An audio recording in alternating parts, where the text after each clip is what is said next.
Hi, everyone. Welcome to Time for Health Talks, brought to you by CVS Health. It's my pleasure to welcome Ron Finley, an urban gardener in Los Angeles, and Questlove, a musician, author, and food entrepreneur. It's so great to have both of you here. Thank you. Thank you. Honored to be here. So for Ron, for people who don't know your story, years ago you planted a vegetable garden on a vacant strip of land owned by the city. At the time, that was illegal, but you got the laws changed. Now you teach people all over the world how to garden, how to grow their own food. So how did you start gardening?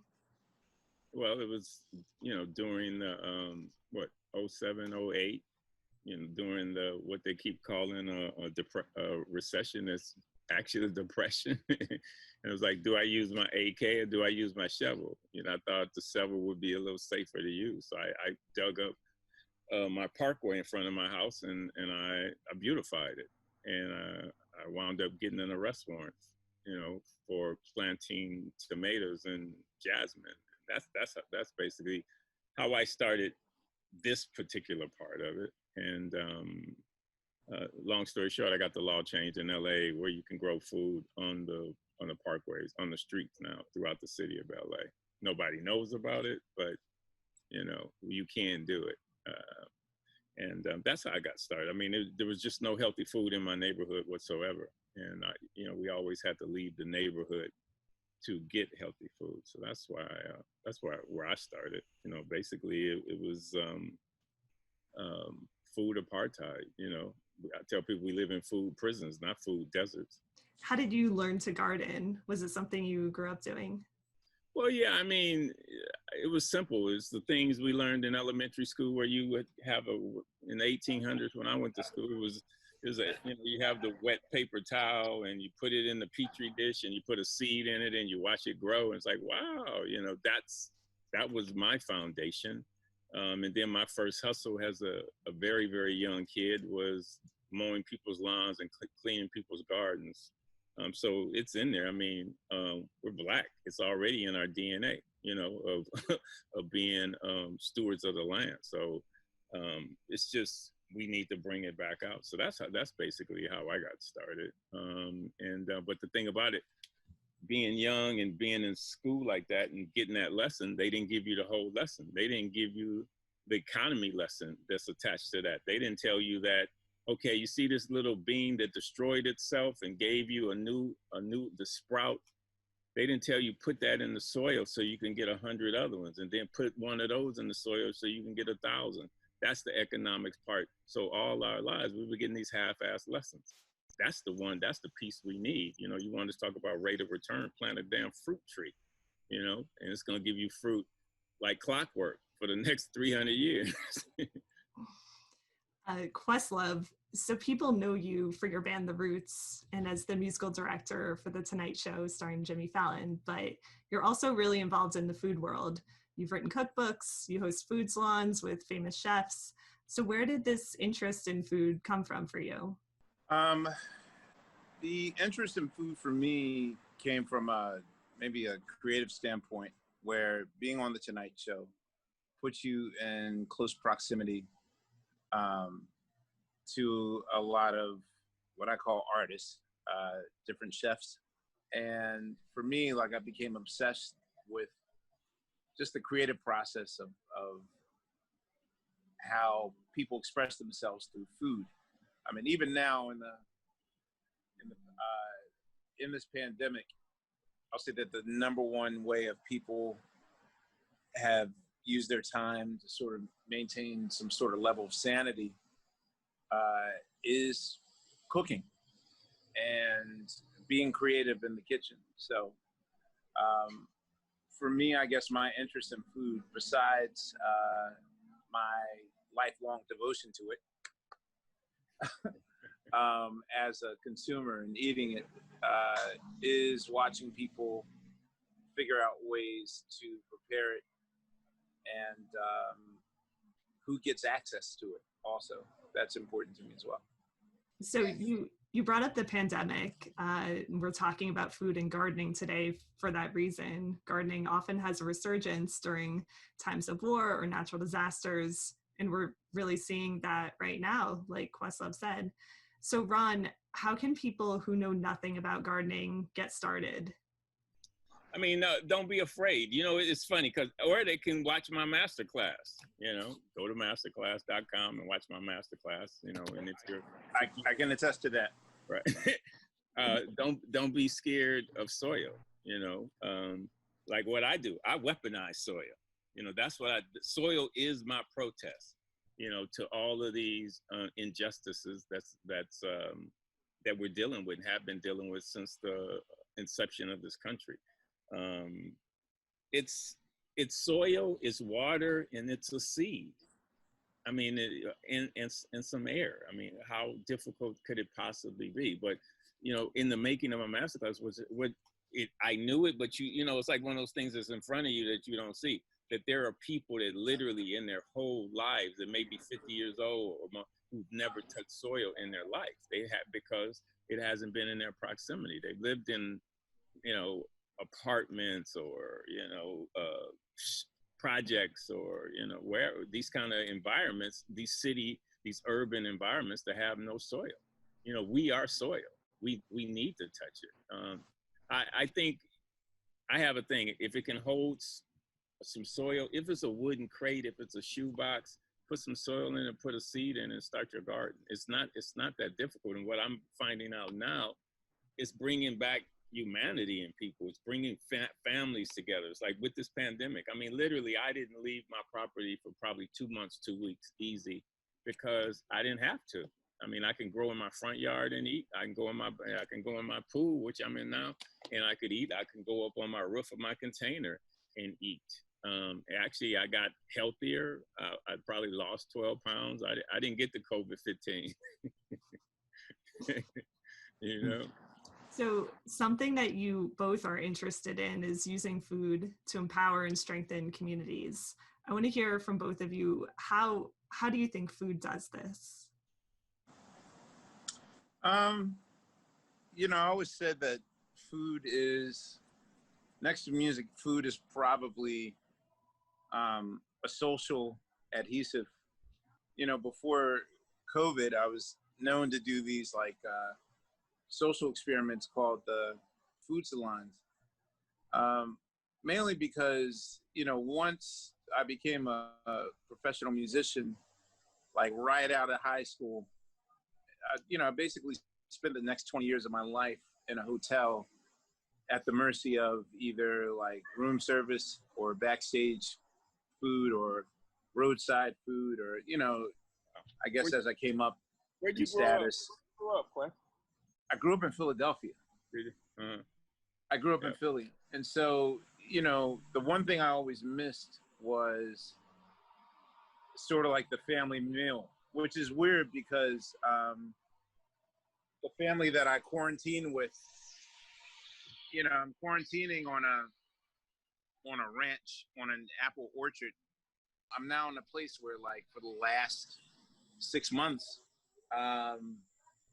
you know, there's family dinners at 6 p.m. and we talk and we, you know, work out our problems, and it's a feeling that I never thought that I'd ever miss,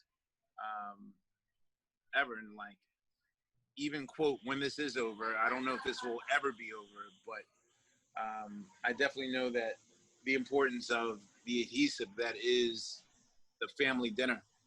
I mean, the bottom line, once you start growing food and you do it collectively, once you start growing food, period, you can't eat all the food that you can grow. It's physically impossible. That will be a new job to try to eat all the food that you can, and you can't. So you have to share it, and that's what gardeners share. I mean, that gardeners are humanitarians.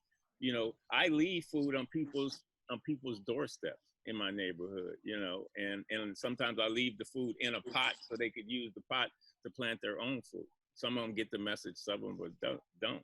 I mean, but what I found that if you grow together, you grow together. And that's what communities do. You know, we need to grow together And I was trying to establish something here in Los Angeles where it has, you know, we took blocks like and planted just the parkways, you know, plant the strip in front of the strip in front of people's houses. That way you collectively, you got the onions and the carrots, and Mabel has the collard greens and the tomatoes. And just imagine if you organize this, that you know Mabel's kids and you know John's, you know, the mechanic, and now you're starting sharing, and now you're sharing stories, and you're sharing food, and you're sharing meals. That's community, and that's how you build it.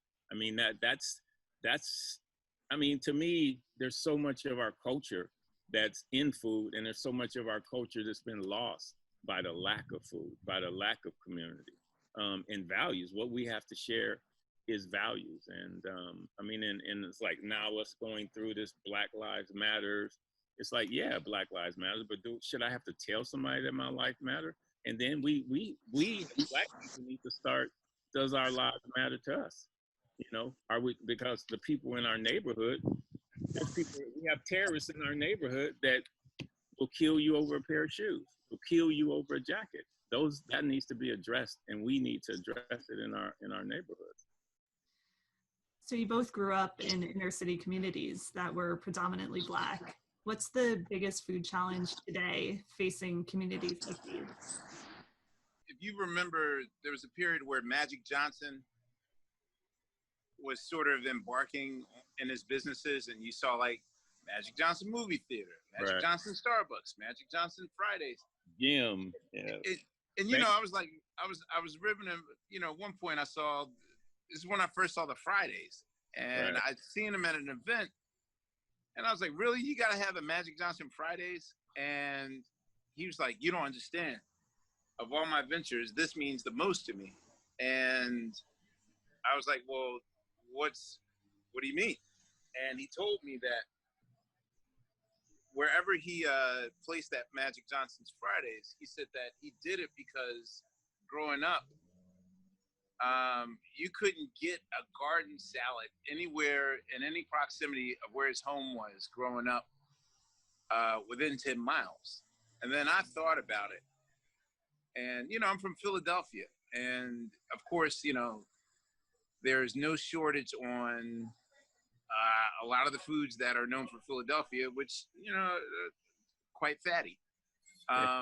You know, there's cheesesteaks everywhere. There's, you know, all types of fattening foods. And, you know, I grew up in the age of hip hop where I think in the 90s, it was a challenge to, you know, for back of a letter term, you know, to not get shot up in the club. And then there's a point when you turn 30 and you think like, okay, that part of my life is over. I'm good. And then I realized the new getting shot in the club is avoiding strokes. And so I'm living in real time right now, my wake up call or avoiding that wake up call. Like what Ron said earlier, not gaining his COVID-15. Pre-COVID, I was 420 pounds. And the one thing that I was determined not to do was to panic eat or panic snack, or use food in an abusive way that could be detrimental to my health. And so, I mean, taking off 100 pounds in the last year or so is kind of, you know, paramount to how I see food now, just like how important farming is and how important vegetables are. Like our relationship with vegetables. There's a peer of mine in the industry who he passed away, but he had lost 3 of his limbs. He lost 2 legs and an arm. And when he went to the hospital, the doctor asked him, like, just out of curiosity, what's your diet like? And he revealed to him that for 20 years straight, entire intake was the gas station across the street, like the AM/PM mini market, the 7-Eleven frozen food, burrito, cheeseburger. Like he hadn't had a green salad in 20 years. And that story is running often too rampant in our community. So I see this more as a not only a state of emergency, I almost feel like it's the invisible warfare on a community that doesn't even know that, it's, thank God I have the job I do, because even to eat the right foods is so expensive. If you don't have access to your own garden and that sort of thing. So yeah, there's a way bigger state of emergency story here, but where I grew up, yeah, there was no types of health options whatsoever. Food is the weapon that has been formed against us. This is another way to kill us, and that's real. And people ask, what is the true cost of food? All that sexy food we see, with it's all wet on the shelves in the vegetable section with light shining on it. It looks all glistening. I mean, how did it get there? Do you know what these people's lives are like? Do you know the toll on their life from them being over back with their backs bent for, I don't know, untold hours picking our food? What is the true cost of food? Do we think about those people when we bite into that apple, when we buy that celery? Do we think about what their food, what the food is truly costing us and what it's costing them? And I don't think most people think about that. Questlove, I wanted to ask you about, so you invested early in some food startups like Just and Impossible Foods. What drew you to them? What did you see in them? At the food salon, back when Impossible was just a baby, we heard about this company that makes hamburgers that aren't hamburgers, that taste as good as hamburgers, and we thought, just to be cute, let's do a blind taste test, and we'll invite Shake Shack and we'll invite this Impossible company and see what happens. And when I tasted it, the proximity to where they were compared to the other foods that I've consumed at Whole Foods, like the Boca Burgers and all that stuff at the time, like, this did not taste like, this tastes like cardboard. I was like, whoa. And that was the earliest version of it. And it piqued my curiosity, and I realized, especially, I've spoken with Pat before. I know that he has a hardcore mission with his, turning the earth completely green by 2030, and not our need for killing cows anymore. I mean, let me just let you know that I'm still a lover of steak, and I think it's necessary. However, I will say that I'm pretty much at this age of my life ready to literally make the changes for whoever the Amir is that's growing up in West Philadelphia, that didn't have the right food options, that I'm just learning right now in my second chance at life at near 50. I tell people, with this gardening, design the life you want to live, not this one that's been designed for you, because most people do not know. The life they're living, they didn't design it. It's been designed for them. And these are the lessons that we've got to tell these kids. These are the lessons that you are the most valuable, the most precious, the most expensive thing on this planet, with nothing. Money does not make you rich. Gold does not make you, none of that. Nothing that you could buy gives you value, but nobody gives us those lessons, but then they flash all this stuff in front of us. All of this, and I tell people, if you eat food, you're in the agriculture business. You wear clothes, you're in the agriculture business. You drive a car, you're in the agriculture business. Vote with your dollars. I wanted to ask you both about that very thing. So you both do nonprofit work with children around food. What's the most important lesson that kids should learn early on about food? 3 years ago, someone had put me on to this school in New York called Food and Finance. And this is like back in 2003. Like, I'd never heard of like indoor farming and growing fish on your rooftop and all those. I thought it was the most bizarre thing I've ever heard in my life. Yeah. And suddenly this school had manifested in Manhattan, in which it would be the equivalent of if they took the Fame School and instead of performing arts, it was home economics or the culinary arts. And for me, I thought that was the most genius thing I've ever saw, because one, like, again, I still see the parallel line between music creativity and culinary creativity. And the fact that these kids who, you know, there's a whole nother conversation about who gets access to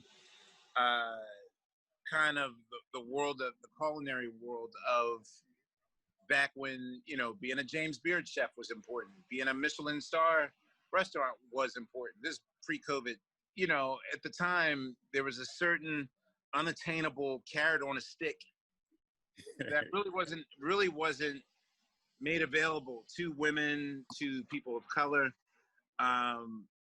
And I really, really, really wanted to figure how I could use myself to be a change in that. So, you know, I kind of unofficially adopted the school because a lot of them had dreams of opening up their own bakeries and had new ways of cooking and farming. It teaches survival skills, which really wasn't taught to me. So when I saw this, I felt what best way to use my platform than through these kids. He said it. He said what I was gonna say. Food is a life skill. It ain't frivolous. It ain't like, oh yeah, this is something. Knowing how to grow food is like, it's a life skill. It's like it should be in our DNA, and we should nurture that DNA. That's something that nobody ever can take from you. Period. Ron, in your masterclass, you talk about how people don't need acres and acres of land to grow their own food. What's the easiest thing to grow when you don't have a lot of space? Lettuce. Lettuce. Lettuce, leafy greens. I mean, collard greens. And people don't. I did a video. I said, okay, this is real intense. So I want you guys to pay real close attention. I'm gonna show you how to plant collard greens, but you got to pay attention. And I was sitting there, and I broke a piece of the collard green off, and I stuck it in the ground, and I like wiped the sweat from my brow. Like, wasn't that intense? You know, that's how easy it is to grow food. You know. Ron, will you lead us in a little tour of your garden? Let me see. What do I need to do? How do I? So this is what you see when you enter the gate. It says, there are no broken dreams, only unfinished realities. So there's grapes and there's oranges. And then this is on the parkway where we have pomegranates, sugar cane. These are banana trees. That's an almond tree. This is, can you see all this stuff, guys? So this here is a branch that I took off of a plum tree, and I stuck it in the ground, and now I have a plum tree. And that's literally all I did. This rosemary bush is probably 12 years old. Giant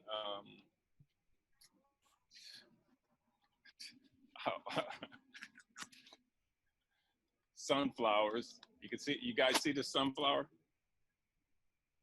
Not yet. No. That's the stalk right here. The flower hasn't grown yet. Oh yeah, okay, then we see it. Yep. That's tall. Yep. Figs. So this is all right in front of your house. Do people congregate here and talk to you and pick your fruit? Yeah. These are sweet potatoes. We got some ginger finally growing out here. The sweet potatoes took over the world. These are apples. You guys see those? Because I'm not looking. Yeah. Yep. Wow, everything grows in California. Yep. So bananas, corn. We have watermelon down here, and we have pumpkins that's taking over the sidewalk now. And then more sweet potatoes that are probably, I don't know, that's probably one of the sunflowers here are probably, that's probably 13 feet high. Wow. Not more bananas. And you can see the banana flower. Yes or no? Yes. Okay. So yeah. It's a jungle. It's a pain is what it is. This is an apricot tree. And these are some of the most delicious figs you guys never had. Oh my God, they're so delicious. People know they're here now, so they take them. So I don't really get to enjoy them like I used to. But I'll go back inside if you want. Yeah, can you show us your pool again? Yep. So these are all these are pomegranates. Wow, those are beautiful. Valencia orange right here, and there's a pear tree on the other end.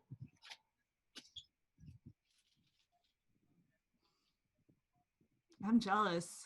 That's this is a nectarine tree growing in 18 inches of soil on top of concrete, and it's that big. Wow. Dragon fruit. I wonder if we should go up on the roof. Let's see. That's my workshop. We're moving and cleaning here, guys. This is sugarcane. Sugarcane is probably one of the healthiest things on the planet that nobody knows about. And you see these peppers here? Mm-hmm. And you see these pumpkins? Can you guys see those? Oh yeah, the pumpkins. Yep. Cute. Kale, 2 different kinds of kale. Strawberries, apricots, avocado that hasn't fruited yet. More bananas. So cool. There you have it. Well, this has been such a great conversation. Thank you so much for being with us. I appreciate it. Cool. Thank you. Yeah, it was fun. Ron, thank you for making me cool, man. I appreciate it. Whatever, man. Stop it. Back on this side, man. Holla at your boy. On the real. I can't wait to get out there, brother. Thank you. Thank you. Okay, I'll see y'all later. Thanks to all of you for watching Time for Health Talks, brought to you by CVS Health. Be well.